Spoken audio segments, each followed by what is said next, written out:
Hey, this is episode 5 of Coffee in the Car with Jim, the real estate agent. And today the coffee is coming from, you see it? Aroma Espresso Bar. And you will notice that I have a preference for indie coffee bars. Wherever I can, I support independent businesses. But I have to say that if you want a great lunch, Aroma has amazing salads, really healthy, and they've got great coffee too. So nothing wrong with Aroma, and check down below, you can link to their Instagram page.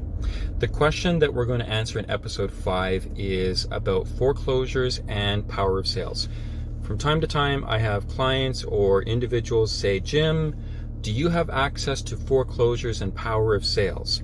And I think the reason that this question arises is because there are real estate agents who promote these as if they are fire sale opportunities where you can buy properties at prices well below market value. And so who wouldn't like to do that? So I understand the question.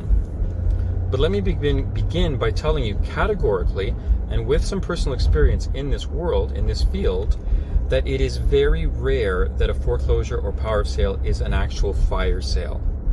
Here are a couple of reasons for that. Number one, the big lenders, for example, Royal Bank, TD, the big banks, they are publicly owned companies. They have an absolute obligation to their shareholders to sell any asset at fair market value. For them to not sell a foreclosed home or condo at fair market value is actually a disrespect to their shareholders. And you got to hand it to the big banks. They are conservative in Canada and they do watch the pennies. And so the big banks, when they do a foreclosure, they're going to market that property properly. There's another reason, though, why when lenders foreclose, they are very careful to market the property properly. It's because they want to demonstrate good faith. They want to be able to demonstrate, potentially even to the courts, that they operated in good faith. That yes, the person who had taken out the mortgage was in default, but regardless, the lender did everything they could to maximize the sale price, because at the end of the day, after the mortgage is paid off and any legal fees, etc., the leftover is going to go to that original person who took out the mortgage, who was foreclosed upon.